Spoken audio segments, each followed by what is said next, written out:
ഇവിടെ ജീവനോടെ ഇരിക്കുന്നത് ദൈവത്തിന്റെ കൃപയാണെന്ന് തോന്നുന്നവരെന്ന് ഉറക്ക സ്തോത്രം പറയും.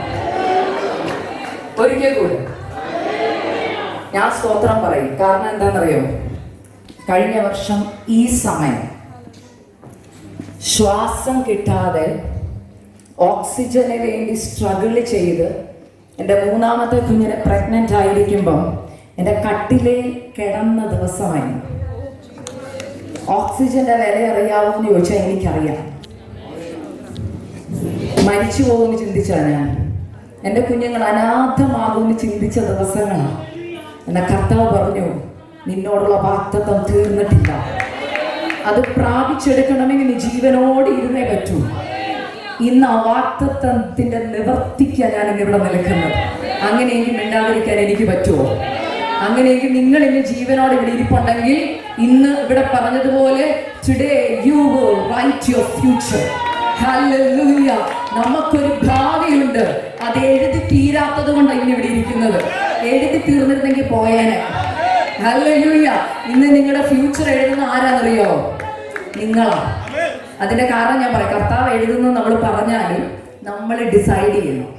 ഞാൻ പറഞ്ഞതുപോലെ കഴിഞ്ഞ വർഷം ഈ സമയം ഞാൻ എൻ്റെ കിടപ്പിലാണ്, ശ്വാസം കിട്ടാതെ. ഞാൻ ആ ടെസ്റ്റ് മണി പറഞ്ഞുകൊണ്ട് മെസ്സേജിലേക്ക് കടക്കാം. കഴിഞ്ഞ വർഷം 2019 എൻ്റെ ടെസ്റ്റ് മണി കേട്ടവർ ഇതിനകത്ത് കാണും. ഞാൻ ചില മീറ്റിങ്ങിൽ എൻ്റെ മൂന്നാമത്തെ കുഞ്ഞുണ്ടായ ടെസ്റ്റ് മണി പറഞ്ഞിട്ടുണ്ട്. പക്ഷെ പ്രിയ ദൈവദാസി കൂടെ ഞാൻ ആദ്യം ടെസ്റ്റ് മണി പറയേണ്ട വചനത്തിലേക്ക് കടക്കാമെന്ന് വിചാരിച്ചപ്പോൾ പ്രിയ ആൻറ്റി ഇവിടെ വെൽക്കം സ്പീച്ച് പറഞ്ഞപ്പോൾ ഒരു കാര്യം പറഞ്ഞു. മേരി എന്ത് ചെയ്തെന്നറിയാമോ? താൻ കണ്ടതും അറിഞ്ഞതും കേട്ടതും പോയി പറഞ്ഞു. അപ്പൊ അതെനിക്കൊരു കൺഫർമേഷൻ ആയിരുന്നു. അപ്പൊ എനിക്ക് മനസ്സിലായി ആ ടെസ്റ്റ് മണി കേൾക്കേണ്ടവർ ഇവിടെ വന്നിട്ടുണ്ട്. അതുകൊണ്ട് ഞാൻ ആ ടെസ്റ്റ് മണി ഒന്ന് പറയുക. 2024 ജാനുവരി മാസം 1-ാം തീയതി എൻ്റെ ബർത്ത്ഡേ ആട്ടോ, ജാനുവരി 1. അപ്പം ജാനുവരി 1-ാം തീയതി യൂഷ്വലി ഞാൻ ചെയ്യുന്നത് ആ ദിവസം ഉപവസിച്ച് പ്രാർത്ഥിച്ച് വീട്ടിൽ തന്നെ ഇരിക്കും, ഒരിടത്തും പോകത്തില്ല. എൻ്റെ പ്രാർത്ഥനാ മുറിയിലായിരിക്കും ഞാൻ കൂടുതൽ സമയം സ്പെൻഡ് ചെയ്യുന്നത്. ബിക്കോസ് എനിക്ക് കുറച്ച് വർഷങ്ങൾക്ക് മുമ്പ് ദൈവാത്മാവ് എന്നോട് സംസാരിച്ചു, ഈ ബർത്ത്ഡേ എന്നൊക്കെ പറയുമ്പോൾ നമുക്കിഷ്ടം ഔട്ടിങ്ങിനൊക്കെ പോയി ഫുഡൊക്കെ കഴിച്ച് അല്ലേ, അത് കേക്കൊക്കെ മുറിച്ച് സന്തോഷിക്കുന്ന. ഒരു ദിവസം കർത്താവ് എന്നോട് ചോദിച്ചു, നിനക്ക് ഏറ്റവും ഇഷ്ടം എന്തുവാ ബർത്ത്ഡേക്ക് ചെയ്യാൻ? അപ്പം ഞാൻ പറഞ്ഞു, എൻ്റെ അച്ചാച്ചൻ എൻ്റെ കൂടെ ഇരിക്കുന്നത് എനിക്ക് ഏറ്റവും ഇഷ്ടം. അപ്പൊ കർത്താവ് ചോദിച്ചു, അങ്ങനെയെങ്കിൽ നിന്റെ ബർത്ത്ഡേക്ക് എനിക്കും ആഗ്രഹം നിന്റെ കൂടെ ഇരിക്കാനാണ്. അപ്പൊ അന്ന് തൊട്ട് ഞാൻ ഒരു തീരുമാനം എടുത്തു. എൻ്റെ ബർത്ത്ഡേ ദിവസം ഞാൻ സെപ്പറേറ്റ് ചെയ്ത് ഒരു സെലിബ്രേഷനും ഇല്ല, ദൈവത്തിന്റെ സന്നിധി ഇരിക്കും. അങ്ങനെ ഇരിക്കുമ്പോൾ അന്ന് നിങ്ങൾ ഇവിടെ എനിക്കറിയത്തില്ല ചെയ്യുമോന്ന്, ഞങ്ങളുടെ നാട്ടിലെ ചർച്ചില് ഈ ആണ്ടർദിയാവും കഴിയുമ്പോൾ എല്ലാവർക്കും ഒരു വാഗ്ദത്ത വചനം കൊടുത്തു വിടും. എൻ്റെ ജീവിതത്തിൽ ഈ വാഗ്ദത്ത വചനങ്ങൾക്കൊക്കെ ഭയങ്കര ശക്തിയാണ്. എല്ലാം വാഗ്ദത്ത ഇതിനകത്തുള്ളത്, പക്ഷെ സ്പെസിഫിക് ആയിട്ട് ഒരു ആലോചന ദൈവം അന്ന് തരും. എനിക്ക് കഴിഞ്ഞ വർഷം കിട്ടിയ വാഗ്ദത്ത വചനം ഇതായിരുന്നു, ഞാൻ നിന്നെ നന്മയ്ക്കായി ശത്രുവിന്റെ കയ്യിൽ നിന്ന് രക്ഷിക്കും. ഈ വചനം കേട്ടപ്പോൾ തന്നെ നമുക്കറിയാം നമ്മുടെ ഫ്യൂച്ചർ എന്താണല്ലേ. അതിന്റെ അർത്ഥം ശത്രുവുണ്ട്, പീഡയുണ്ട്, പക്ഷെ പ്രോമിസും ഉണ്ട്, രക്ഷിക്കും. അതിന്റെ അർത്ഥം എന്താണെന്നറിയോ? നമ്മുടെ ദൈവത്തിന്റെ പ്രത്യേകത വാഗ്ദത്തം തന്നിട്ട് അതിന്റെ ആൻസർ തന്നിട്ടാണ് നമ്മളെ ക്വസ്റ്റ്യൻ വഴി നടത്തുന്നത്. മനസ്സിലാവുന്നുണ്ടോ? ആൻസർ കിട്ടിയവർക്ക്, വാഗ്ദത്തം കിട്ടിയവർക്ക് ഉറപ്പുണ്ട് എന്താ അതിന്റെ എണ്ണം. പക്ഷെ നമ്മുടെ പെർസ്പെക്റ്റീവാണ് കാണിക്കുന്നത് എങ്ങനെയാണ് നമ്മൾ അതിനെ അക്സെപ്റ്റ് ചെയ്യുന്നത്. മനസ്സിലായോ? നന്മയ്ക്കായി രക്ഷിക്കും എന്ന് പറഞ്ഞപ്പോൾ എനിക്കറിയാം രക്ഷയുണ്ട്, നന്മയുണ്ട്, പക്ഷെ ശത്രു ഉണ്ടെന്ന് കേട്ടപ്പോൾ എന്തുണ്ട്, ഒരു സങ്കടമുണ്ട്.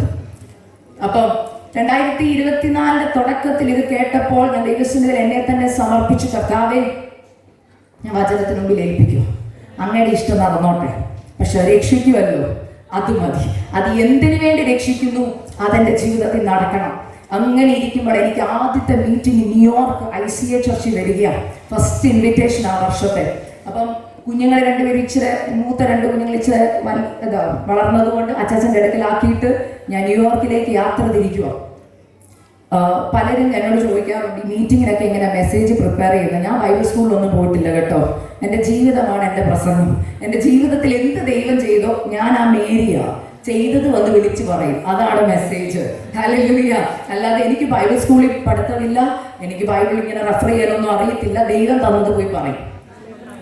ജീവിതത്തിൽ ആദ്യത്തെ ഇൻസിഡന്റ്, മീറ്റിംഗ് നാളെ രാവിലെ 10 മണിക്കാണെങ്കിൽ ഞാൻ തലേന്ന് ഫ്ലോറിഡയിൽ യാത്ര ചെയ്യാൻ ഫ്ലൈറ്റിൽ എയർപോർട്ടിൽ ചെന്നിരിക്കുന്നിടം വരെ മെസ്സേജ് ഒന്നും കിട്ടിയിട്ടില്ല. അങ്ങനെ പോകുന്നവർക്കറിയാം ടെൻഷൻ എന്തോ. വണ്ടിയിൽ എയർപോർട്ടിൽ കൊണ്ടുവിടാൻ എൻ്റെ ഹസ്ബൻഡ് ചോദിച്ചു, മെസ്സേജ് കിട്ടിയോ? ഒന്നും കിട്ടുന്നില്ല. ടെൻഷൻ ഉണ്ടോ? ഞാൻ പറഞ്ഞു, പിന്നെ ന്യൂയോർക്കിലെ ഏറ്റവും വലിയ സഭ ICA ചർച്ച്.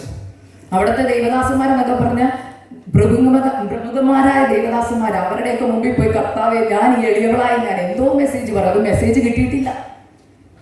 ഞാൻ അവിടെ പോയി എന്നെ ഇറക്കി ഞാൻ എയർപോർട്ടിനകത്തേക്ക് കയറുമ്പോൾ ഞാൻ കർത്താവിനോട് ചോദിച്ചു, കർത്താവേ, മെസ്സേജ് താപ്പാ, ഞാൻ എന്തോ പറയേണ്ടത്, എനിക്കൊന്നും കിട്ടുന്നില്ല. ചെന്ന് കഴിഞ്ഞ് കയറുമ്പോഴേ ഞാൻ അറിയുമോ 1 hour എൻ്റെ ഫ്ലൈറ്റ് ഡിലേ ആണ്, തടസ്സം. ഞാൻ ഓർത്തു, കർത്താവേ, തുടക്കത്തിലെ തടസ്സമാണ്. അപ്പോൾ കർത്താവ് പറഞ്ഞു, ഇല്ല, എനിക്ക് പദ്ധതിയുണ്ട്. ഞാൻ ഗേറ്റിൻ്റെ അവിടെ ചെന്നപ്പോൾ ഞാൻ മാത്രമേ ഉള്ളൂ ഗേറ്റിൻ്റെ അവിടെ, ആരുമില്ല. കർത്താവ് പറഞ്ഞു, ഇനി ഞാൻ സംസാരിക്കുന്നത് നിനക്ക് കേൾക്കാൻ പറ്റും. കാരണം വീട്ടിലെ ഭർത്താവ്, കുഞ്ഞുങ്ങൾ, അറിയാമല്ലോ, നമ്മുടെ വീട്ടിലെ ഇതിൻ്റെ എല്ലാം ഇടയ്ക്ക് നമുക്ക് ദൈവശബ്ദം കേൾക്കാം, പക്ഷെ അങ്ങോട്ട് സ്വസ്ഥമായിട്ടിരിക്കാൻ പറ്റത്തില്ല. അപ്പോൾ കർത്താവ് പറഞ്ഞു, ഇവിടെയാണ് ഞാൻ നിന്നോട് സംസാരിക്കാൻ പോകുന്നത്. ആ എയർപോർട്ടിൽ ഇരുന്ന ദൈവശബ്ദം ഞാൻ കേട്ടപ്പോൾ 2018 ആദ്യമായി ഞാൻ വന്ന് ന്യൂയോർക്കിൽ ഇറങ്ങിയപ്പോൾ ഞാൻ ദൈവത്തോട് ചോദിച്ചൊരു ചോദ്യമുണ്ട്. ആ ഗേറ്റിലാണ് ഞാൻ ഇരിക്കുന്നത് കേട്ടോ. ദൈവം ആർക്ക് കടക്കാരനല്ല. ചില വാഗ്ദത്ത നിവർത്തീകരണം നടക്കുമ്പോൾ ദൈവം നമ്മളെ പണ്ടത്തെ കാര്യങ്ങളൊക്കെ ഒന്ന് ഓർപ്പിക്കും. ഞാൻ 2018 ന്യൂയോർക്കിൽ ഡൊമസ്റ്റിക് ഫ്ലൈറ്റ് കയറാൻ വന്നിരുന്ന സ്ഥലത്തിരുന്ന് ഞാൻ അന്ന് കരഞ്ഞിട്ട് ചോദിച്ചു, എന്നെ എന്തിനാ അമേരിക്കയെ കൊണ്ടുവന്നത്, എന്തവനാ കർത്താവെ കൊണ്ടുവന്നത്, എന്നോടൊന്ന് പറയണോന്ന്. വർഷങ്ങൾ കഴിഞ്ഞ് 2024 ഫെബ്രുവരി മാസത്തിൽ അതേ എയർപോർട്ടിൽ ഇരുന്നപ്പോൾ കർത്താവിനോട് പറഞ്ഞു, എനിക്ക് നിന്നെ ഉപയോഗിക്കാൻ പദ്ധതിയുണ്ട്.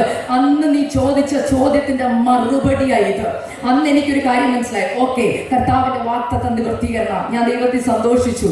നടന്ന കാര്യം ഞാൻ പറയാം. അവിടെ ഇരിക്കുമ്പോൾ കർത്താവ് എനിക്കൊരു വചനം തന്നു. ഹല്ലേലൂയ. ലൂക്കോസിന്റെ സുവിശേഷം എടുക്കാൻ പറഞ്ഞു. ഞാൻ വചനം എടുത്തു. അതിനകത്ത് കർത്താവ് വാഗ്ദത്തം ചെയ്തത് വിശ്വസിച്ചവൾ ഭാഗ്യവതി. ഇന്ന് ആദ്യത്തെ ദൂത് ഞാൻ പറയാം. കർത്താവ് നിങ്ങളോട് വാഗ്ദത്തം പറഞ്ഞത് നിവർത്തിക്കുമെന്ന് വിശ്വസിച്ചവരാ ഭാഗ്യവതി. അങ്ങനെ ആരാ വിശ്വസിച്ചത്? മേരി, യേശുവിന്റെ അമ്മയായ മറിയ. ഹല്ലേലൂയ. അത് അവരുടെ ജീവിതത്തിൽ അനുഗ്രഹമായിരുന്നു. അങ്ങനെ ആ ദൂത് അങ്ങോട്ട് തന്ന ദൂത് ഞാൻ ഇങ്ങനെ പെട്ടെന്ന്, ഞാൻ പറഞ്ഞില്ലേ, പരിശുദ്ധാത്മാവ് ദൂത് തന്നാൽ ഇങ്ങനെ ഡൗൺലോഡായി പെട്ടെന്ന് കണക്ട് ആയി വരും. ജീവിതത്തിൽ ആദ്യമായി ഞാൻ ആ എയർപോർട്ടിൽ ഇരുന്ന് ദൂത് കേട്ടോണ്ടിരുന്നപ്പം ഞാൻ നോക്കിയപ്പോൾ ഞാൻ ഇതുവരെ സഞ്ചരിക്കാത്ത വഴി കൂടെ കർത്താവ് വചനത്തിൽ കൂടെ എന്നെ കയറ്റി വിട്ടു. ഹല്ലേലൂയ. മോശയുടെ അമ്മയായ യോഖേബേദിനെ കുറിച്ച്, മറിയയെ കുറിച്ച്, എലിസബത്തിനെ കുറിച്ച് ദൈവിക വെളിപ്പാട് എനിക്ക് തന്നു. അന്ന് ഞാൻ പറഞ്ഞൊരു കാര്യമുണ്ട്. ഹല്ലേലൂയ. വാഗ്ദത്ത സന്തതികളെ ആർക്കെങ്കിലും വേണമെങ്കിൽ ആദ്യം അമ്മമാരെ ദൈവം സെപ്പറേറ്റ് ചെയ്തിരിക്കും. അതായത് നിങ്ങളുടെ ലൈഫിൽ ഒരു വിൽഡർനെസ്സിനെ ദൈവം അനുവദിച്ചിരിക്കും. ആ വിൽഡർനെസ് കഴിഞ്ഞാലേ വാഗ്ദത്ത സന്തതി പുറത്തു വരുന്നു. എല്ലാ അമ്മമാരുടെ ലൈഫ് നോക്കിക്കോ. വാഗ്ദത്ത തലമുറ എവിടെ വന്നിട്ടുണ്ടോ ആ അമ്മമാര് വിൽഡർനെസ് കൂടെ കടന്നു പോയിട്ടുണ്ട്. ഈ ദൂത് അവിടെ പോയി പറഞ്ഞു, തിരിച്ചു വന്നു. പാസ്റ്റർമാർക്കറിയാം, വചനം പറഞ്ഞ് തിരിച്ചു വരാൻ എളുപ്പമോ അല്ലേ? ദൈവം ദൂത് പറഞ്ഞു തിരിച്ചു വന്നു. എന്റെ വിചാരം അത് ICA ചർച്ചക്കാർക്കുള്ളതാണ്. ഫെബ്രുവരി കഴിഞ്ഞ് തിരിച്ച് വീട്ടിൽ വന്നു. മാർച്ച് കഴിഞ്ഞ് ഏപ്രിൽ കഴിഞ്ഞ് മെയ് 1-ാം തീയതി ആയപ്പോൾ എനിക്ക് വേറൊരു സൂം മീറ്റിംഗ് വന്നു. ആ സൂം മീറ്റിംഗിൽ വചനം പറഞ്ഞുകൊണ്ടിരുന്നപ്പോൾ ഇങ്ങനെ ഒരു വചനം ഞാൻ പറഞ്ഞു, കണ്ണുനീരോടെ വിതയ്ക്കുന്നവർ ആർപ്പോടെ കൊയ്യും. ഈ ദൂത് ഇങ്ങനെ പറഞ്ഞുകൊണ്ടിരിക്കുമ്പോൾ ഞാൻ പോലും അറിയാതെ പരിശുദ്ധാത്മാവ് എൻ്റെ നാവിക്കൂടെ ഇങ്ങനെ പറഞ്ഞു, ചില വാഗ്ദത്ത തലമുറകൾ പുറത്തു വരണമെങ്കിൽ കണ്ണുനീര് കൊണ്ട് നീ നിന്റെ വിത്താകുന്ന വാഗ്ദത്തത്തെ നനയ്ക്കണമെന്ന് പറഞ്ഞു. ഈ വചനം പറഞ്ഞുകൊണ്ടിരിക്കുമ്പോൾ ഞാൻ എടുത്തു പറഞ്ഞൊരു വാക്കുണ്ട്. ഞാനത് കട്ട് ഷോട്ട് ചെയ്ത സൂമിൽ നിന്ന് എടുത്ത് എൻ്റെ ഫോണിൽ സേവ് ചെയ്തിട്ടുണ്ട്. ഞാൻ അറിഞ്ഞില്ല ഇത് പറഞ്ഞത്. പരിശുദ്ധാത്മാവ് നമ്മളെ കൊണ്ട് പറയിപ്പിക്കുന്നതാ. ഞാൻ അന്ന് പറഞ്ഞു, ഹല്ലേലൂയ, ചിലപ്പോൾ ഇന്ന് ഈ ദൂത് കേട്ടുകൊണ്ടിരിക്കുന്ന നിന്റെ ഉള്ളിൽ നിന്റെ തലമുറ ചിലപ്പോൾ ഒരു വിത്തായിട്ടായിരിക്കും കിടക്കുന്നത്. ആ തലമുറ പുറത്തു വരണമെങ്കിൽ മാതാവേ നീ കണ്ണുനീരൊഴുക്കി ആ വിത്തിനെ നനച്ചാലേ പറ്റത്തുള്ളൂ എന്ന് പറഞ്ഞു. ഇത് പറയുമ്പോൾ എൻ്റെ ഉദരത്തിൽ എൻ്റെ 3ാമത്തെ തലമുറ ഒരു വിത്തായി കിടപ്പുണ്ടായിരുന്നു. ഞാൻ അറിഞ്ഞില്ല. മെയ് മാസം അവസാനം ഞാൻ അറിയുന്നത് ഞാൻ പ്രഗ്നന്റ് ആണെന്ന്. ഹല്ലേലൂയ. അന്ന് എനിക്കൊരു കാര്യം മനസ്സിലായി. 2024 തുടക്കം തൊട്ട് ആ സമയം വരെ ഞാൻ പറഞ്ഞ ഓരോ ദൂതും മറ്റുള്ളവരോടായിരുന്നെങ്കിലും അത് എനിക്കുള്ളതായിരുന്നെന്ന് എനിക്ക് അപ്പോഴാ മനസ്സിലായത്. സാധാ പ്രഗ്നൻസി പോലെ 2-3 മാസമൊക്കെ അങ്ങ് പോയി. വോമിറ്റിംഗ് ഉണ്ട്, അല്ലാത്ത അസ്വസ്ഥതകളൊക്കെ ഉണ്ട്. ഞാൻ എന്താണോ ആദ്യം ഞാൻ പറഞ്ഞില്ല ICA ചർച്ചിൽ പോയി പ്രസംഗിച്ചത്, ആ പ്രസംഗത്തിന്റെ ഓരോ ഘട്ടത്തിൽ കൂടെ ഞാൻ കടന്നു പോകാൻ തുടങ്ങി. കടന്നുപോയി ഞാൻ പറഞ്ഞില്ലേ, സെപ്റ്റംബർ മാസം 5-ാം മാസത്തിലോട്ട് കയറുക. എന്നോട് ദൈവം വർഷം ഞാൻ പറഞ്ഞില്ലേ, എൻ്റെ ഈ 3ാമത്തെ ആൺകുഞ്ഞ അവനെ ഉണ്ടാവുന്നതിന് മുമ്പ്, അതായത് എൻ്റെ 2ാമത്തെ ആൺകുഞ്ഞിനെ ഞാൻ 2 മാസം പ്രഗ്നന്റ് ആയിരുന്നപ്പോൾ ഞാൻ പ്രാർത്ഥിക്കുന്നത്, അപ്പം നമ്മൾ ആർക്ക് വേണ്ടിയാണ് പ്രാർത്ഥിക്കുന്നത്? 2ാമത്തെ കൊച്ചിന് വേണ്ടി. ഈ 2ാമത്തെ കുഞ്ഞിന് വേണ്ടി പ്രാർത്ഥിക്കുക. ഉദരത്തിൽ കൊച്ചുണ്ട്. പ്രാർത്ഥിച്ചുകൊണ്ടിരിക്കുമ്പം അന്ന് ദൈവം ഒരു ദൈവദാസി കൂടെ എന്നോട് ഒരു ദൂത് പറഞ്ഞു.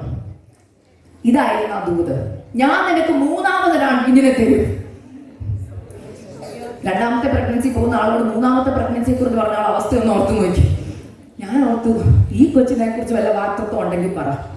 അപ്പം ആ അമ്മച്ചിയോട് പറഞ്ഞു, ഇല്ല മോളെ, നിനക്ക് 3ാമതൊരു ആൺകുഞ്ഞിനെ തരും. അവൻ വാക്തത്വം കയ്യിലേറ്റിരിക്കുന്നവനാ. അവനെ കുറിച്ച് എനിക്കൊരു പദ്ധതിയുണ്ട്. അവന്റെ സ്റ്റോറി ഞാൻ എഴുതി വെച്ചിരിക്കുന്ന സ്റ്റോറിയാ. പക്ഷെ അതിനു മുമ്പ് നിന്നെ എനിക്കൊന്ന് പ്രിപ്പയർ ചെയ്യണമെന്ന് പറഞ്ഞു. അത് ഞാൻ മറന്നുപോയി. അല്ലെങ്കിൽ 2ാമത്തെ കുഞ്ഞുണ്ടായി. അവനെ മൂത്തയാളെ വളർത്തുന്ന തിരക്കിലായിരുന്നു ഞാൻ വാക്തത്വം മറന്നുപോയി. കർത്താവ് വാക്തത്വം മറന്നില്ല. അല്ലെങ്കിൽ അതുകൊണ്ടാണ് ഈ ദൂത് എൻ്റെ കൈ ദൈവം തന്നുകൊണ്ടിരുന്നത്. ഞാൻ ഈ ദൂതൊക്കെ കേട്ട് ഇങ്ങനെ മറന്നുപോയെങ്കിലും കർത്താവ് ഓർത്ത ദൈവം എന്ത് ചെയ്തു? മെയ് മാസത്തിൽ എന്നെ ഈ ദൂത് ഓർപ്പിച്ചപ്പോൾ ഞാൻ ഓർത്തു, അയ്യോ, പെട്ടെന്നുള്ള അൺഎക്സ്പെക്ടഡ് പ്രഗ്നൻസി ആയിരുന്നു. ഷോക്കായിപ്പോയി. കാരണം മിനിസ്ട്രിയിൽ ഇങ്ങനെ യാത്രയൊക്കെ തുടങ്ങി വരുന്ന സമയമായതുകൊണ്ട് പെട്ടെന്ന് പ്രഗ്നന്റ് ആയപ്പോൾ ഒരു വിഷമം. കാരണം ഒരിടത്തും പോകാൻ പറ്റത്തില്ല, വീടിനകത്ത് തന്നെ. വിൽഡർനെസ് സ്റ്റാർട്ട് ചെയ്യുമായിരുന്നു. അതായത് മരുഭൂമിയിലേക്ക് കയറുക. പ്രൂണിങ് സ്റ്റേജ് എന്ന് പറയും. ഞാൻ അതിനെ വിളിക്കുന്നത് അണ്ടർ ദ ഗ്രൗണ്ട് സീസൺ. എന്താ അർത്ഥം എന്നറിയാമോ? നമ്മൾ വാക്തത്വങ്ങളൊക്കെ പ്രാപിക്കുന്നതിന് മുമ്പ് നീയും ദൈവവും തന്നെ ഒരു എൻകൗണ്ടറിലേക്ക് ദൈവം കൊണ്ടുവരും. കർത്താവ് വചനത്തിൽ ഇങ്ങനെ പറയുന്നു, ഞാൻ നിന്നെ തനിയെ മരുഭൂമിയിലേക്ക് കൊണ്ടുപോകും. അവിടെ വെച്ച് ഞാൻ നിന്നോട് കൃത്യമായി ഒന്ന് ഇടപെടും. ഇന്നിവിടെ ഇരിക്കുന്ന ആരെങ്കിലും ഒരു വിൽഡർനെസിന്റെ സ്റ്റേജിൽ കൂടെ കടന്നു പോകുന്നെങ്കിൽ പരിശുദ്ധാത്മ പറയുക, നിന്നോട് പറഞ്ഞ ഒരു വാക്തത്വം പുറത്തു വരാനുണ്ട്. അത് പുറത്തു വരണമെങ്കിൽ നീ വെറുതെ ഇങ്ങനെ പോയാൽ പറ്റത്തില്ല. ചിലതിനെ ചെത്താനുണ്ട്, ചിലതിനെ മുറിക്കാനുണ്ട്. അധികം ഫലം കായ്ക്കേണ്ടതിന് അതിശക്തമായ ചില വാക്തത്വങ്ങൾ പുറത്തു വരേണ്ടതിന് ഒരു വലിയ പ്രവർത്തിക്കായി ഞാൻ നിന്നെ വിൽഡർനെസ്സിലേക്ക് അയക്കുകയാണ്. ഏത് മാതാക്കളെ നോക്കിയിട്ട് അവർക്ക് വിൽഡർനെസ് ഉണ്ടായിട്ടുണ്ട്. സാധാ പ്രഗ്നൻസിയും സാധാ ഡെലിവറി ആണെങ്കിൽ ഓർത്തോ അത്ര വലിയ ഗോളിംഗ് അല്ല. പക്ഷെ എല്ലാവർക്കും ഇല്ലാത്ത പ്രഗ്നൻസി കോംപ്ലിക്കേഷൻസിൽ കൂടെ നീ കടന്നു പോകുന്നുണ്ടെങ്കിൽ നിന്റെ ഉദരത്തിൽ കിടക്കുന്നത് ഒരു അഭിഷക്തനാ, ഒരു അഭിഷേകം ക്യാരി ചെയ്യുന്ന തലമുറയാ. കാരണം ശത്രുവിന്റെ തലയെ തകർക്കാൻ ഒരു യേശു ജനിച്ചപ്പോൾ മറിയ കടന്നുപോയത് സാധാ ഒരു വിഷയത്തിൽ കൂടെ അല്ല. അതിൽ നിന്ദകളുണ്ടായിരുന്നു, അപമാനങ്ങളുണ്ടായിരുന്നു, അപവാദങ്ങളുണ്ടായിരുന്നു. എന്നാൽ ആ അമ്മ പിടിച്ചു നിന്നത് കൊണ്ടാ ഒരു യേശു ജനിച്ചത്, അല്ലേ? അങ്ങനെയെങ്കിൽ ഇന്ന് ചിലരോട് കർത്താവ് പറയുക, നിന്റെ മേൽ ഒരു വാക്തത്വം ഉണ്ടെങ്കിൽ അത് പുറത്തു വരണമെങ്കിൽ ഒരു വിൽഡർനെസ് ഉണ്ട്. ഞാൻ അങ്ങനെ 5-ാം മാസത്തിൽ കയറിയപ്പോൾ അതുവരെ കുഴപ്പമൊന്നുമില്ല. ഈ സെപ്റ്റംബർ മാസം ആദ്യത്തെ ആഴ്ച അതുവരെ എൻ്റെ മമ്മി കൂടെ ഉണ്ടായിരുന്നു. മമ്മി പോയി 3-4 ദിവസം കഴിഞ്ഞപ്പോൾ എനിക്ക് അസ്വസ്ഥത തുടങ്ങിയത്. അപ്പം അന്ന് പെട്ടെന്നുണ്ടായ ഒരു കാര്യം ഞാൻ പറയുക. ആ ആഴ്ചയിൽ ഒരു ഹൈന്ദവ കുടുംബം, 4 പേരുള്ള ഒരു കുടുംബം, ആ കുടുംബത്തിൽ സൂമിൽ കൂടെ ഞാൻ വചനം പറഞ്ഞ് അവർ 3 പേര്, ഒരമ്മച്ചിയും മോനും മരുമോളും, ഇവർ 3 പേര് രക്ഷിക്കപ്പെട്ടു. ഇവർ രക്ഷിക്കപ്പെട്ട് കഴിഞ്ഞ് 3 ദിവസം കഴിഞ്ഞപ്പോൾ എനിക്ക് അസ്വസ്ഥത. അപ്പം നമുക്കൊക്കെ ഒരു ചിന്തയുണ്ടല്ലോ, ശുശ്രൂഷയുടെ പോരാട്ടം അല്ലേ. ഞാനും അങ്ങനെയൊക്കെ ചിന്തിച്ചോണ്ടായിരുന്നേ. പക്ഷെ പിന്നെ മനസ്സിലായല്ല, എന്നോട് കർത്താവ് പറഞ്ഞായിരുന്നു അണ്ടർ ദ ഗ്രൗണ്ട് സീസൺ ആണ്. ഈ മണ്ണിൻ്റെ അടിയിൽ പോകാൻ പറഞ്ഞ പൊക്കോണം, അതാണ് നല്ലത്. ഇല്ലേ കർത്താവ് പിടിച്ച് മണ്ണിൻ്റെ അടിയിൽ ഇടും. മരിച്ചു പോകുന്ന കാര്യമല്ല കേട്ടോ പറയുന്നത്. ഈ അണ്ടർ ദ ഗ്രൗണ്ട് സീസൺ എന്ന് പറഞ്ഞാൽ എന്താന്ന് ഞാൻ എക്സ്പ്ലെയിൻ ചെയ്തു തരാം. മണ്ണിൻ്റെ അടിയിൽ ഒരു വിത്ത് കിടന്നാൽ അവിടെ എന്തുവാ പറയുക? ഏകാന്തതയാ. പുറത്താരെങ്കിലുമായിട്ട് കണക്ഷൻ ഉണ്ടോ? ഇല്ല. ചിലരുമായിട്ട് നിങ്ങളെ സെപ്പറേറ്റ് ചെയ്ത് ഭർത്താവ് കൂടെ കാണത്തില്ല, ചില ഭർത്താവ് ജോലി പോകും, നിങ്ങൾ ഒറ്റയ്ക്കാവും, ഭർത്താവിനെ കാണാൻ പോലും കിട്ടുന്നില്ല, സംസാരിക്കാൻ കിട്ടുന്നില്ല, ആരെ വിളിച്ചിട്ട് ഫോണും കിട്ടുന്നില്ല. ആകെ ഒരു ഒറ്റപ്പെടൽ, ആകെ ഒരു ഏകാന്തത എന്ന് തോന്നുമ്പോൾ ഓർത്തോ, അണ്ടർ ദ ഗ്രൗണ്ടിൽ കർത്താവ് കയറ്റിയേക്കുക. കർത്താവിന് എന്തൊക്കെയോ ദൂത് കൈമാറാനുണ്ട്. ആ അണ്ടർ ദ ഗ്രൗണ്ടിൽ ദൈവവുമായിട്ടുള്ള ബന്ധത്തിൽ ആ വിത്ത് വന്നാൽ അത് വെള്ളം അബ്സോർബ് ചെയ്ത്, സൂര്യപ്രകാശം അബ്സോർബ് ചെയ്ത്, അല്പം നാളുകൾ കഴിയുമ്പോൾ അതിൽ നിന്നൊരു മുള പുറപ്പെട്ടു വരും. അതൊരു വൃക്ഷമായി തീരും. അതിന്റെ മേലുള്ള ദൈവിക പദ്ധതികൾ പുറത്തു വരും. ഹല്ലേലൂയ. ഞാനിത് പറയാൻ കാരണം ആ സമയത്താണ് എനിക്ക് ശ്വാസം മുട്ടൽ തുടങ്ങുന്നത്. സാധാ ശ്വാസം മുട്ടലല്ല. എന്നോട് ഈ ജേർണി തുടങ്ങിയപ്പോഴേ കർത്താവ് പറഞ്ഞു, സാധാരണ പോലത്തെ 2 പ്രഗ്നൻസി പോലെ അല്ല ഈ ജേർണി എന്നോട് പറഞ്ഞായിരുന്നു. പക്ഷെ തുടക്കമെല്ലാം ജേർണി ഒരുപോലെ ആയിട്ട് ഞാൻ കാര്യമാക്കിയില്ല. പക്ഷെ നിങ്ങളോട് പറയാം, ഞാൻ US താമസിക്കാൻ നിങ്ങൾക്കറിയാം, അവിടെ ഹോസ്പിറ്റലിൽ പോകണം, ട്രീറ്റ്മെന്റ് കറക്റ്റ് സമയത്ത് എടുക്കണം, ഇല്ലെങ്കിൽ പ്രശ്നമാണ്. പക്ഷെ കർത്താവ് എന്നോട് പറഞ്ഞായിരുന്നു ഈ ജേർണി സ്പെഷ്യലാണ്. എന്തായിരുന്നു അറിയോ? കഴിഞ്ഞ വർഷത്തെ പ്രഗ്നൻസിയിൽ എനിക്കൊരു ഡോക്ടർ ഇല്ലായിരുന്നു, എനിക്കൊരു ഒറ്റ അപ്പോയിൻമെന്റ് ഇല്ലായിരുന്നു, ഞാനും ദൈവവും മാത്രം. ഡെലിവറിയുടെ അന്നാണ് ഞാൻ ആദ്യമായിട്ട് ഹോസ്പിറ്റലിൽ കയറുന്നത്. അൾട്രാസൗണ്ട് ചെയ്തിട്ടില്ല, കൊച്ചാരെന്ന് എനിക്ക് അറിയത്തില്ല. കർത്താവ് പറഞ്ഞതുപോലെ സ്റ്റെപ്പ് എടുത്ത് വെച്ചു. ഡെലിവറിക്ക് ചെന്നപ്പോൾ ഡോക്ടർ എന്നോട് ചോദിച്ചു, ചെക്കപ്പ് ഇല്ലായിരുന്നു. ഇല്ല. എന്താ കാരണം? എനിക്ക് അപ്പോയിൻമെന്റ് കിട്ടിയില്ല. അതിന് 2 കാരണമുണ്ട്. ഒന്ന്, ആദ്യം എനിക്ക് ഇൻഷുറൻസ് പ്രശ്നമായിരുന്നു. എൻ്റെ ഹസ്ബൻഡ് ജോലി ഒന്ന് സ്വിച്ച് ചെയ്തുകൊണ്ട് ഇൻഷുറൻസ് പ്രശ്നമായിരുന്നു. ഇൻഷുറൻസ് റെഡിയായി വന്ന് ഞാൻ ഹോസ്പിറ്റലിൽ വിളിച്ചപ്പോൾ അവർ പറഞ്ഞു 30 വീക്സ് കഴിഞ്ഞുകൊണ്ട് എടുക്കാൻ പറ്റത്തില്ലെന്ന് പറഞ്ഞു. ഇതിനൊക്കെ മുമ്പേ കർത്താവ് മര്യാദയ്ക്ക് എന്നോട് പറഞ്ഞതാ, ഈ ജേർണി ഡിഫറെൻ്റാ, ഞാനും നീയും തന്നെയാണെന്ന് പറഞ്ഞായിരുന്നു. ഈ എന്താണെന്നറിയോ, ഞാൻ അന്ന് പ്രസംഗത്തിൽ ഇങ്ങനെ ഒരു കാര്യം വന്നു, യോക്കേബേദിനും മറിയയ്ക്കും എലിസബത്തിനും ഒന്നും ഒരു ഡോക്ടർമാരും ഇല്ലായിരുന്നു. ആരാ ഇറങ്ങി വന്നെന്നറിയോ? അവർക്ക് വേണ്ടി ദൈവത്തിന്റെ ദൂതന്മാർ അവർക്ക് വേണ്ടി ഇറങ്ങി വന്നത്. പരിശുദ്ധാത്മാവാണ് അവരെ പ്രൊട്ടക്ട് ചെയ്തെന്ന് പറഞ്ഞു. പറയാൻ എളുപ്പമായിരുന്നു, ജീവിതത്തിൽ വന്നപ്പോൾ പാടായിരുന്നു. പക്ഷെ എൻ്റെ ലൈഫിൽ എനിക്കൊരു കാര്യം പറയാം, എൻ്റെ ജീവിതത്തിൽ പരിശുദ്ധാത്മാവായിരുന്നു എൻ്റെ മുറിയിൽ ഇറങ്ങി വന്നത്. ഓരോ സമയം ശ്വാസം എടുക്കാൻ ഞാൻ ബുദ്ധിമുട്ടിയപ്പോൾ കർത്താവിനോട് ഞാൻ പറഞ്ഞു, കർത്താവേ ഞാൻ എന്തുവാ ചെയ്യേണ്ടത്? അന്ന് കർത്താവ് പറഞ്ഞൊരു കാര്യമുണ്ട്, 5ാം മാസത്തിലോട്ട് കയറിയതേ ഉള്ളൂ, ഉപവാസത്താലും പ്രാർത്ഥനയാലും അല്ലാതെ ഈ തലമുറത്ത് പുറത്ത് വരാൻ പറ്റത്തില്ലെന്ന് പറഞ്ഞു. ഞാനത് പറയുമ്പോൾ ഇവിടെയുള്ള നിങ്ങളൊക്കെ തലമുറകളുള്ളവരായിരിക്കാം, പ്രഗ്നന്റ് ആയ എക്സ്പീരിയൻസ് ഉള്ളവരുടെ കാര്യം ഞാൻ പറയുന്നത്. പ്രഗ്നന്റ് ആയിരിക്കും ഉപവസിക്കാൻ പരിശുദ്ധാത്മാവ് പറയൂ? ചോദിക്കുക. പ്രഗ്നന്റ് ആയിരിക്കുമ്പോ ഉപവസിക്കാൻ പരിശുദ്ധാത്മാവ് പറയുമോ? പറയും. എല്ലാവരോടും പറയത്തുമില്ല. നീ അനുസരിക്കുന്നുവെന്ന് ദൈവത്തിന് കണ്ടാൽ, നിന്റെ മേലുള്ള വിളി വലുതാന്ന് കണ്ടാൽ ഇരുത്തും ദൈവമക്കളെ. ഞാനൊരു കാര്യം പറയാം, പാടായിരുന്നു ആദ്യം കേൾക്കാൻ. കർത്താവിനോട് പറഞ്ഞു, നീ ഇരുന്നേ പറ്റൂ, രാവിലെ തൊട്ട് ഉച്ച വരെ നീ എൻ്റെ സന്നിധിയിൽ ഇരുന്നേ പറ്റൂ. എൻ്റെ ബ്ലഡ് പ്രഷർ ഡ്രോപ്പ് ആവാൻ തുടങ്ങി. എനിക്ക് ഓൾറെഡി ലോ ഷുഗറും ലോ ബ്ലഡ് പ്രഷറും ഉള്ള ആളാണ്. ഹല്ലേലൂയ. പക്ഷെ കർത്താവ് പറഞ്ഞു ഇരിക്കാൻ. ഞാൻ ആദ്യം ഒരു സംശയം, കർത്താവേ ഇരിക്കണം. എൻ്റെ ആദ്യത്തെ ദിവസം ഞാൻ അച്ഛൻ പറഞ്ഞു, അച്ഛാ ഇന്ന് തൊട്ട് ഞാൻ ദൈവത്തിന് ഉച്ച വരെ ഉപവാസം. അച്ഛൻ പറഞ്ഞു, എൻ്റെ ഹസ്ബൻഡ് ഒരു നേഴ്സാണ്, അക്സ ചിന്തിച്ചിട്ട് ചെയ്യേ.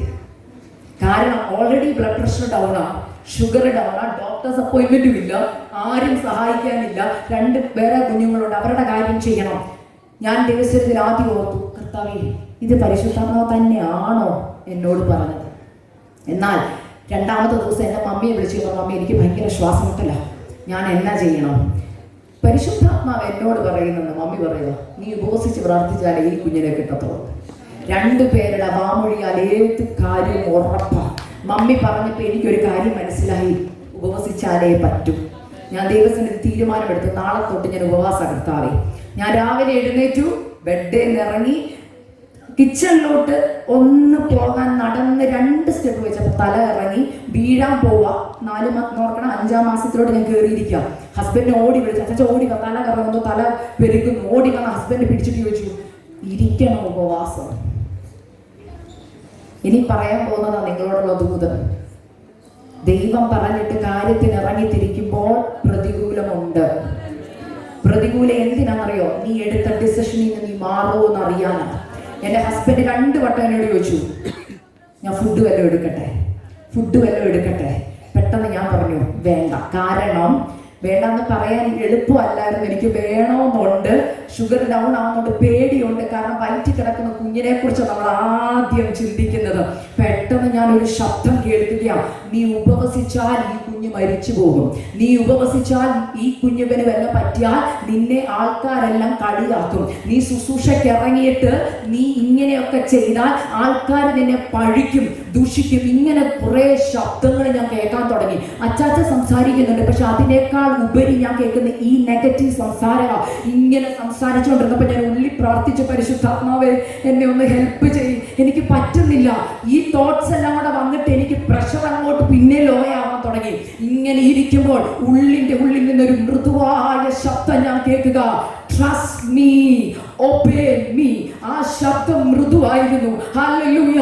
ചുറ്റുമുള്ള സംസാരങ്ങളാ ഭയങ്കരമായിട്ട് നിൽക്കുന്നത്, എന്നാൽ മൃദുവായ ശബ്ദത്തിൽ എന്നോട് പറഞ്ഞു, ട്രസ്റ്റ് മീ, ഒബേ മീ.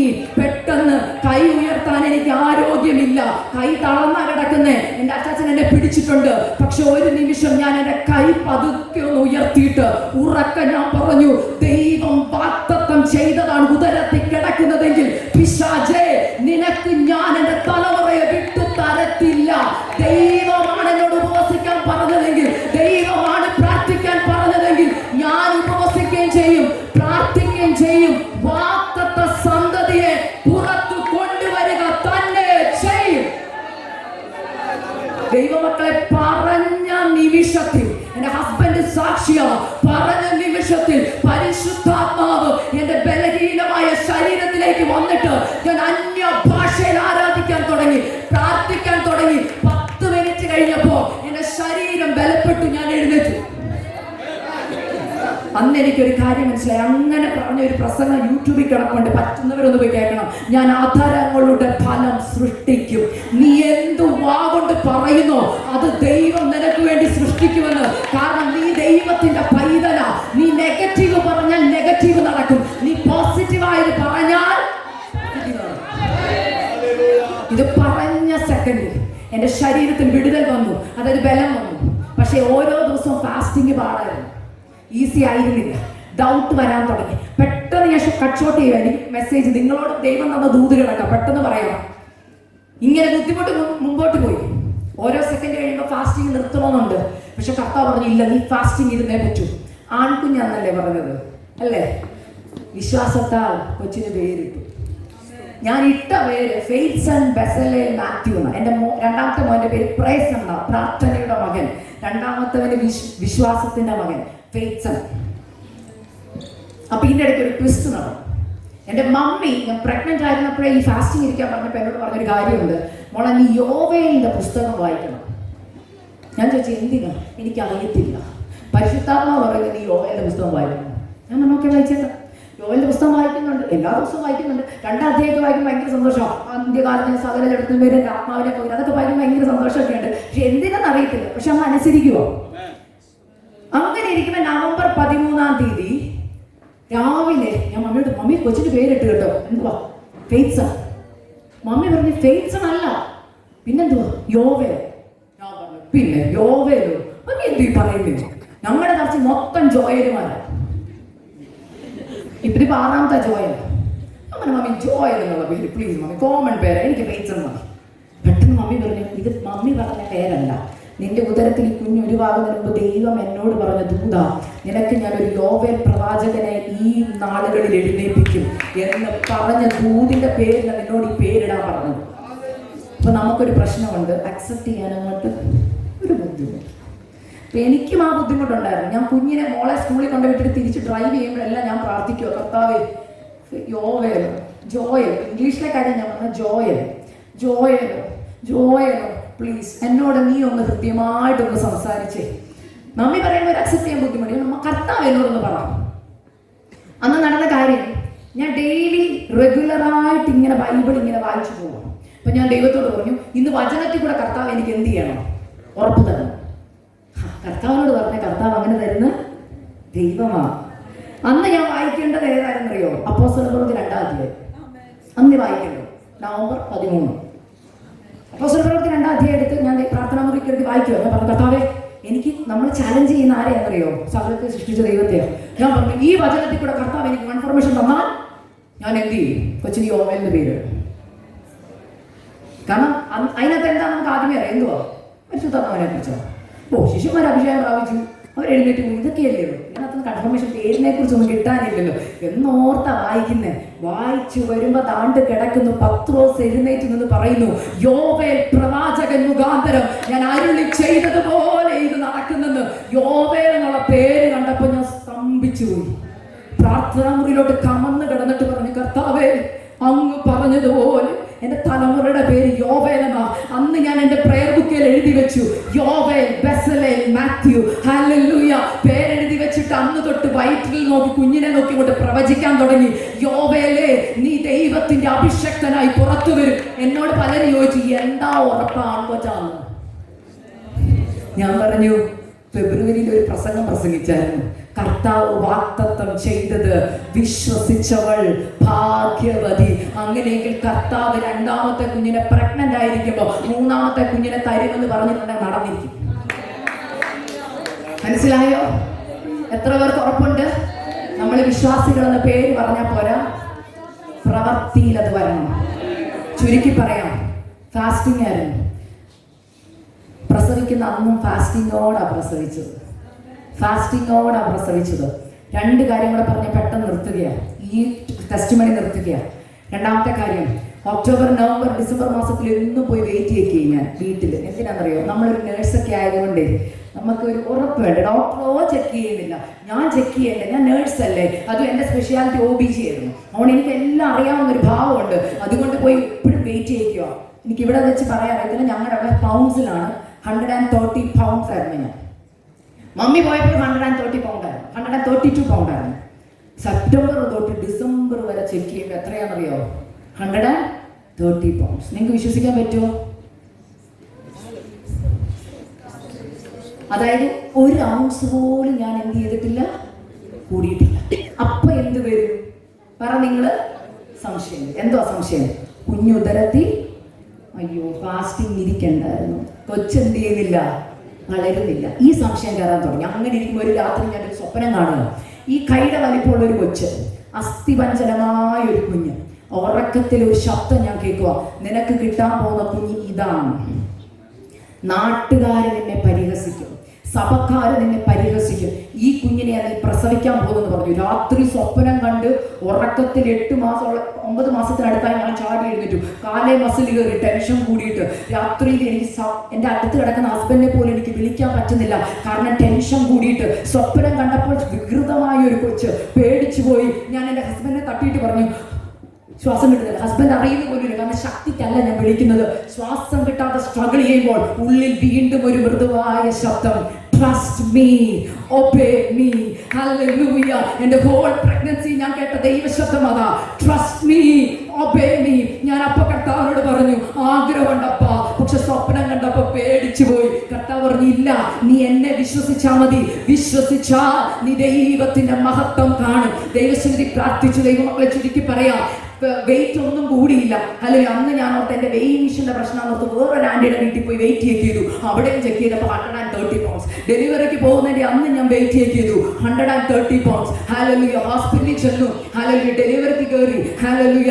പല പ്രശ്നങ്ങളുണ്ടായിരുന്നു അതിൻ്റെ ഇടയ്ക്ക്, കാരണം അസ്വസ്ഥതകൾ എനിക്കുള്ളത് കൊണ്ട്. എന്നാൽ ഡെലിവറിക്ക് കയറി ചെന്ന് ഡെലിവറി കഴിഞ്ഞു. ഹല്ലേലൂയ. ട്രംപ് പ്രസിഡന്റായ ദിവസം, ഹല്ലേലൂയ, ആ സമയത്ത് എൻ്റെ മോനുണ്ടായി. ട്രംപ് അവിടെ സത്യപ്രതിജ്ഞ ചെയ്യുമ്പോൾ ഇവിടെ കൊച്ചുണ്ടായി, കുഞ്ഞുണ്ടായി. എൻ്റെ ഹസ്ബൻഡ് ഓടി വന്നിട്ട് എന്നോട് ചോദിച്ചു, നിനക്ക് ബേബിയെ കാണണമെന്ന് ചോദിച്ചു. ഇങ്ങനെ ചോദിച്ചാൽ, you want to see your fasting baby എന്നാ ചോദിച്ചു. ഞാൻ പറഞ്ഞു യെസ്. എൻ്റെ ഹസ്ബൻഡ് അന്ന് അംബ്ലിക്കൽ കോഡൊക്കെ കട്ട് ചെയ്തിട്ട് കുഞ്ഞിനെ എൻ്റെ കയ്യിലോട്ട് കൊണ്ടെത്തുന്നു. പേടിയുണ്ട് ഉള്ളിൽ. എന്താണെന്നറിയോ? കണ്ട സ്വപ്നം. എൻ്റെ ഹസ്ബൻഡ് വന്നിട്ട് പറഞ്ഞു, നീ നോക്കാൻ പറഞ്ഞു. ഞാൻ നോക്കിയപ്പോൾ ഞാൻ 3ാമത്തെ കുഞ്ഞിനെ പ്രസവിച്ചത്. എൻ്റെ ആദ്യത്തെ 2 കുഞ്ഞുങ്ങളും 7 pounds 1 ounce, even 8 pounds 3 ounce. ഞാനിത് പറയാൻ കാരണം 4 കിലോയ്ക്ക് അടുത്തുള്ള ഒരു കൊച്ച്. എൻ്റെ 3 കുഞ്ഞുങ്ങളുടെ ഫോട്ടോ ഇന്ന് കണ്ടാൽ അവനെ കണ്ടിട്ട് ഇന്ന് 8 മാസമായുള്ളൂ. പക്ഷേ എല്ലാവരും ചോദിക്കുന്നേ ഈ കുഞ്ഞിന് 1 വയസ്സായിരുന്നു, കാരണം അത്രയൊക്കെ ഉണ്ട് ആള്. ഞാൻ അവനെ കാണുമ്പോൾ പറയും, ഉപവസിച്ച് മേടിച്ചാൽ ഇങ്ങനെ ഇരിക്കും. അതായത് നിയമത്തിന് വിരോധമായി ദൈവത്തിന്റെ ആലോചന അനുസരിച്ച് നീ കാൽച്ചുവട് എടുത്തു വെച്ചാൽ നിന്നെ മാനിക്കേണ്ടത് ദൈവത്തിന്റെ കടമയാണ്. ദൈവമക്കളെ, ഞാൻ ഈ ടെസ്റ്റിമണി എവിടെയൊക്കെ പറഞ്ഞോ അവിടെയൊക്കെ തുടങ്ങി, സിസ്റ്ററെ ഞങ്ങളിപ്പോ ഈ വിഷയത്തിൽ കൂടെ കടന്നു പോകുന്നത്, ഈ വിഷയത്തിൽ കൂടെ കടന്നു പോകുന്ന കോംപ്ലിക്കേഷൻസിനെ എന്തുവാ ചെയ്യേണ്ട? ഒറ്റ കാര്യം പറഞ്ഞു, വയറെ കൈ വെച്ചുകൊണ്ട് പ്രവചിക്കാൻ പറഞ്ഞു. നീ എന്ത് പ്രവചിക്കുന്നോ അത് ഉദരത്തിൽ നടക്കും.